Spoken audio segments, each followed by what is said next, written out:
Hello everyone, welcome to thanks academy. Friends, कैसे हैं आप लोग? आशा करता हूँ आप अच्छे होंगे। ये हमारा लेक्चर 5 है। लेक्चर 5 ही है ना? हाँ, 5 ही है।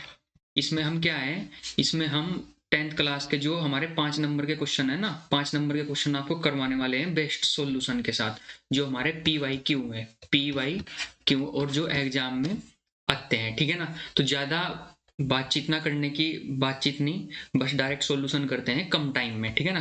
क्योंकि टाइम आपके पास भी कम ही है। तो देखिए, क्वेश्चन नंबर ये है हमारा, क्वेश्चन नंबर 1 है। क्वेश्चन नंबर 2, थोड़ा जूम कर देता हूँ। इसमें क्या बोला गया है? क्वेश्चन नंबर 2 है जो ये दो, क्या मतलब, आपको संख्याओं पे ध्यान नहीं देना, संख्याओं पे ध्यान नहीं देना। जो ये है देखो, जो क्वेश्चन है ये 2013 में और 2017 में आया गया है। ठीक है ना? और ये किसका है? एनसीईआरटी का एग्जाम्पल है। 2013 में और 2017 में क्वेश्चन ये आया हुआ है। ठीक है ना? मतलब पुराना पैटर्न था लेकिन आया हुआ था। तो ये कब है? ये क्या है? एक अपरिमेय संख्या है। ठीक, ये हमें एक अपरिमेय संख्या प्रूव करना है। तो हम सबसे पहले क्या करेंगे, हम कल्पना कर लेते हैं। कल्पना कर लेते हैं यानी कि हम मान लेते हैं। हमने मान लिया कि माना ये एक परिमेय संख्या है, और जब एक परिमेय संख्या होगा तो हम इसे P बटे Q के क्या दिखाएंगे? इक्वल दिखाएंगे। ठीक है ना? जब P बटे Q के इक्वल हो जाएगा तो परिमेय संख्या होगी, जहां P और Q पूर्णांक है और एक धनात्मक पूर्णांक होगा। ठीक, अब हम क्या करेंगे, रूट वाली संख्या को एक साइड कर लेंगे और इसे एक साइड कर लेंगे। जब 3 को हम इधर लाएंगे तो क्या हो जाएगा? 1/3 हो जाएगा। 1/3 बराबर रूट हो जाएगा। अब हमें पता है कि परिमेय संख्या किस टाइप की होती है। परिमेय संख्या जिसे हम P/Q के रूप में लिख सकते हैं। तो इसका मतलब क्या होगा? इसका मतलब क्या होगा? ये वाली हमारी क्या हो जाएगी? P/Q फॉर्म में है, परिमेय संख्या होगी। भाई, जो संख्या P/Q की फॉर्म में होती है वो कैसी संख्या होगी? हमारी परिमेय संख्या होगी। जब ये हमारी परिमेय संख्या होगी, ठीक है ना, ये हमारी परिमेय संख्या होगी, लेकिन हमें पता है, क्या पता है, अगर हम इसकी तुलना करें, इधर से और इधर से तुलना करें आपस में, तो हमारी ये परिमेय है। लेकिन जो ये वाली संख्या है ये हमारी क्या है? ये हमारी परिमेय नहीं है, यानी कि अपरिमेय है। आया ना समझ में? अगर तुलना करी हमने इसमें, तो जो ये वाली संख्या है हमारी, ये कैसी संख्या आ गई? हमारी परिमेय। और जो √2 है वो कैसी है? परिमेय संख्या होनी चाहिए, लेकिन परिमेय नहीं है। परिमेय नहीं है, क्यों नहीं है? क्योंकि ये तो सबको पता है ना कि इसे हम P/Q के रूप में नहीं लिख सकते।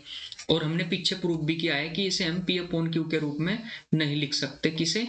इसे। इसे हम P/Q के रूप में नहीं लिख सकते। जब नहीं लिख सकते, √2 को हम P/Q के रूप में कहाँ लिख देते हैं? परिमेय। तो परिमेय नहीं है। जब परिमेय नहीं होगा तो हमारा ये क्या हो जाएगा? विरोधाभास हो जाएगा, यानी कि त्रुटि हो जाएगी कि भाई ऐसा नहीं हो सकता। जब ऐसा नहीं हो सकता तो अंडर रूट जो ये होगा, ये जो हमारे सवाल था, ये क्या होगा? ये अपरिमेय संख्या होगा, यानी कि परिमेय। ये तो अमान्य क्या होगा? अमान्यता है। और ये √3 एक संगत त्रुटि होगा, इसलिए √3/2 एक क्या हो जाएगी? अपरिमेय संख्या हो जाएगी। अपरिमेय। ठीक है ना? क्योंकि अपरिमेय संख्या हो जाएगी। ये क्यों हो जाएगी? क्योंकि भाई √2 कैसा हो गया? √2 हमारा कैसा हो गया? अपरिमेय हो गया। और ये क्या हो गया? परिमेय। और परिमेय और अपरिमेय का अगर गुणा करी जाए तो अपरिमेय आ रहा है यहाँ पर, तो इसलिए संख्या कैसी हो जाएगी?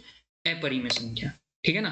नोट्स वोट्स सब PDF वगैरह आपको डिस्क्रिप्शन में लिंक है, उस पर मिल जाएंगे। ये जो भी चीज है वहां पर डिस्क्रिप्शन में क्लिक करियो, ये PDF आपको वहीं मिल जाएगी। नोट डाउन करने की कोई जरूरत नहीं है, ध्यान से समझने की जरूरत है बस, और कुछ नहीं करने की जरूरत है। देखो, क्वेश्चन नंबर ये है एक, ये क्वेश्चन है, ये कब कब आया हुआ क्वेश्चन है? ये 2015 में, 2015 का PYQ है, 2015 में आया था एग्जाम्पल। क्या है ये? सिद्ध कीजिए कि 2 - √3 क्या है? एक अपरिमेय संख्या है।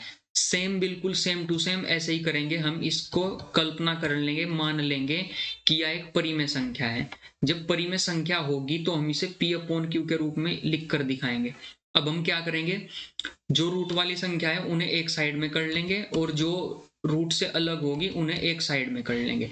ये हमने क्या कर लिया? P/Q के रूप में लिख के दिखाया ऐसे। फिर जो रूट वाली संख्या है उसे यहीं पे रख दिया और इसे हम इधर ले गए। ठीक है ना? तो जब हम इसे इधर ले जाएंगे तो P - Q - 2 हो जाएगा। जैसे ही माइनस कॉमन लेके कट करेंगे तो माइनस से माइनस कैंसिल हो जाएगा और ये 2 आगे आ जाएगा। भाई अगर हम इसे माइनस कॉमन लेंगे इसमें तो 2 माइनस पी और क्या हो जाएगा, क्यू हो जाएगा। ये इस माइनस से ये वाला माइनस जो 3 के रूट आगे होगा ये कट जाएगा, ठीक है ना। तो ये वाली संख्या हमारी क्या है, ऐसे बच जाएगी। अब यहाँ से क्या पता लगता है कि इधर जो ये वाली संख्या है ना, ये वाली संख्या, ये कैसी संख्या है हमारी, ये हमारी कैसी संख्या है, ये परिमेय है, ठीक है ना, ये परिमेय है। और √3 आपको पता है रूट कैसी संख्या है, अपरिमेय है। रूट कैसी संख्या है, अपरिमेय। यहां से देखो अगर हम इनकी तुलना करें, अगर हम इनकी तुलना करें सवाल की, ये तो हमारा परिमेय संख्या है, बिल्कुल प्राकृत संख्या दिखाई दे रही है, प्राकृत संख्याएं सारी, और P अपॉन Q की फॉर्म में भी लिख सकते हैं, ठीक है। और ये कैसी है, ये अपरिमेय है। हमने परिमेय मान के चले थे, लेकिन क्या है ये अपरिमेय है। परिमेय मान के चले थे, लेकिन हमें पता है कि परंतु √3 एक परिमेय संख्या है, असंगत, त्रुटिपूर्ण तथा अमान्य। अमान्य के लिए यह है गलत कल्पना थी, गलत मानना था हमने, क्योंकि हम पीछे प्रूव कर गए कि √3 कभी भी बराबर नहीं होगा P अपॉन Q के।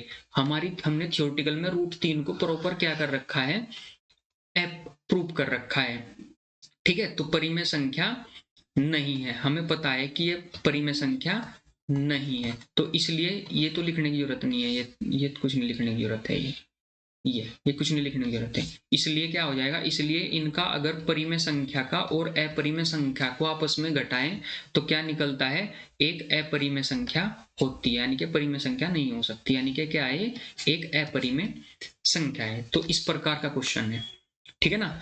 नेक्स्ट क्वेश्चन क्या है, नेक्स्ट क्वेश्चन हमने ये करवाया था, आपको क्वेश्चन पीछे करवाया था, लेकिन ये 2016 में आया हुआ है 5 मार्क्स में, तो आप इसे देख सकते हैं।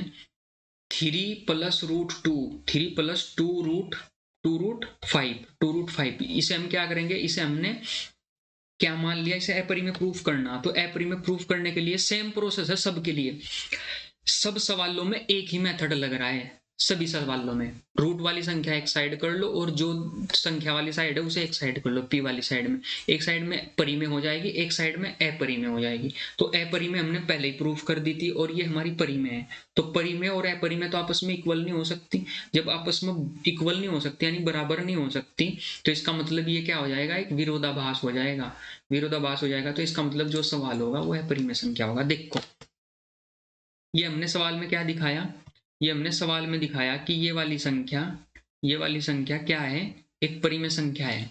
परिमेय संख्या, जब परिमेय संख्या होगी तो हमने P अपॉन Q की फॉर्म में लिख के दिखा दिया इसे। अब हमने 3 को इधर ले गए माइनस, और इसका हमने क्या किया, हर बराबर कर लेंगे इसे हम, इसे हम ऐसे भी लिख सकते हैं P - 3Q बटे कितना 3, ठीक है ना, ऐसे लिख सकते हैं। और जो ये 2 है ना, ये दो को हम 1/2 को भी इधर ले आए और बराबर क्या बच गया, √5।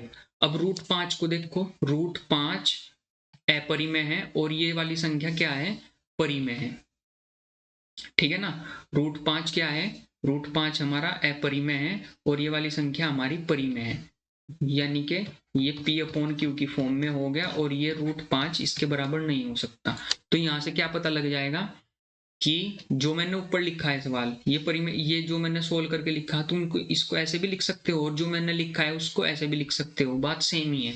तो ये तो एक परिमेय संख्या होगी, लेकिन जो √5 होगा वो क्या होगा, एक अपरिमेय संख्या। देखो यहाँ पे दिया है कि जो √5 है एक परिमेय संख्या है, मान के चले थे जो, परंतु यह सर्वमान्य तथ्य √5 के लिए परिमेय नहीं है, यानी कि यह संख्या एक क्या है, अपरिमेय है। तब यह विरोधाभास हो गया। विरोधाभास कैसे, विरोधाभास किसे बोलते हैं कि भाई मान के चले तो परिमेय और लास्ट में निकल गई वो अपरिमेय, तो इसे क्या बोल देते हैं, विरोधाभास, यानी कि कंट्राडिक्शन बोलते हैं इसे, विरोधाभास।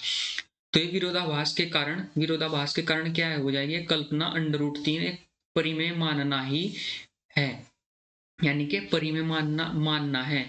विरोधाभास ही हो जाएगा कि हमने इसे परिमेय मानना, लेकिन परिमेय तो ये है नहीं, ये क्या होगी, अपरिमेय, तो ये अपरिमेय संख्या हो जाएगी। या ऐसे समझ लो, √5 कैसी संख्या हमारी, √5 तो हमारी कैसी है, अपरिमेय, और ये वाली संख्या और यह वाली संख्या परिमेय।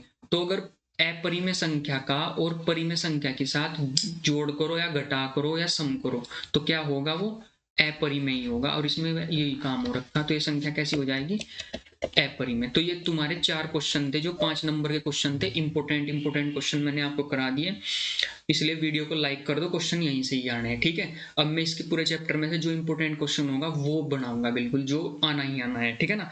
तो प्लीज चैनल को सब्सक्राइब करें, लाइक करें, ज्यादा से ज्यादा शेयर करें। जय हिंद, जय भारत फ्रेंड्स, थैंक यू।